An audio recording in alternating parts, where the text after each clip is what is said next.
السلام علیکم ورحمۃ اللہ وبرکاتہ۔ بندہ فقیر غلام مصطفیٰ ظہیر امن پوری عرض گزار ہے کہ گزشتہ 2 دنوں سے میرے ایک صوتی بیان کے حوالے سے بات چل رہی ہے جو بحث نزاع بنا ہوا ہے۔ سب سے پہلی بات تو یہ ہے کہ مجھے یہ بیان ریکارڈ نہیں کروانا چاہیے تھا، یہ ایک میری غلطی تھی، اس سے میں معذرت چاہتا ہوں۔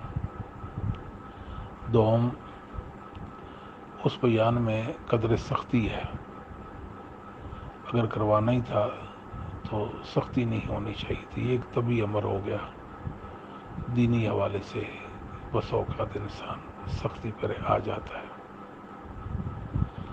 لیکن مسئلہ یہ ہے کہ آج تک میں نے کسی پر نہ تنقید کی، نہ کسی کو برا بلا کہا، کس بنا پہ کہ میرے دل میں اس کے بارے میں کوئی رنجش، نفرت، ناراضگی، دشمنی، عداوت ہو، ایسا نہیں۔ جب بھی کوئی بات کی ہے دین کے حوالے سے بات کی ہے، کسی کو اچھی لگی کسی کو بری لگی، یہ تو ایک طبی چیز ہے۔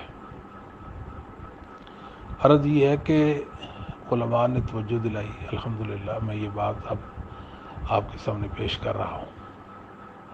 اس بیان کے حوالے سے جس کسی کو تکلیف پہنچی، میں اس پر معذرت چاہتا ہوں، معافی کا خواستگار ہوں۔ اللہ تعالیٰ مجھے اور ہم سب کو معاف فرما دے۔ دوسری بات یہ ہے کہ وہ جو بیان ہے میرا، اس کے جواب میں جو بھائیوں نے میرے ساتھ سلوک روا رکھا، میں ان کو معاف کرتا ہوں اور اللہ سے ان کے لیے ہدایت کی دعا کرتا ہوں۔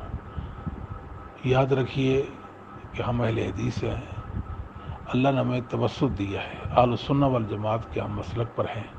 شیخ الاسلام ابن تیمیہ رحمہ اللہ فرمایا کرتے تھے، الکلام فی الناس یجب ان یکون بعلم و عدل لا بجہل و ظلم کحال اہل البدع۔ منہاج السنہ جلد 4 صفحہ 337 ہے۔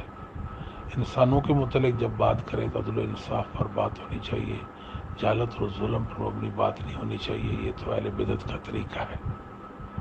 بہرحال جو ہونا تھا وہ ہو گیا، اور بعض بھائیوں نے نامناسب باتیں بھی کی، مجھے گالیاں بھی دی، برا بھلا بھی کہا۔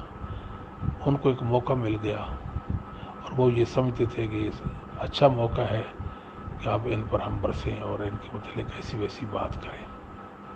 اللہ ان کو معاف کر دے، میں تو اپنے اللہ سے یہی دعا کرتا ہوں۔ بعض بھائیوں نے نامناسب بات اس اعتبار سے بھی کی کہ یہ لوگ جنت اور جہنم کی ٹکٹیں تقسیم کر رہے ہیں، الیاذ باللہ۔ یاد رکھیے کہ جنت اور جہنم کے فیصلے میرے اللہ کے ہیں، ہمیں کوئی حق نہیں۔ جب ہم اپنے متعلق جنت اور جہنم کی بات نہیں کر سکتے تو دوسرے کے بارے میں کیسے کر سکتے ہیں؟ ہر ایک نے اپنے عمل کے ساتھ اپنے اللہ کے سے ملاقات کرنی ہے۔ بہرحال میں نے یہ میسیج اس لیے ریکارڈ کروایا کہ بعض بھائیوں کو میرے اس میسیج، میرے اس صوتی بیان کے حوالے سے تکلیف ہوئی، میں معذرت چاہتا ہوں۔ اللہ سب کو جزائے خیر دے، سب سے راضی ہو، سب کے گناہوں کو معاف فرما دے۔ السلام علیکم ورحمۃ اللہ وبرکاتہ۔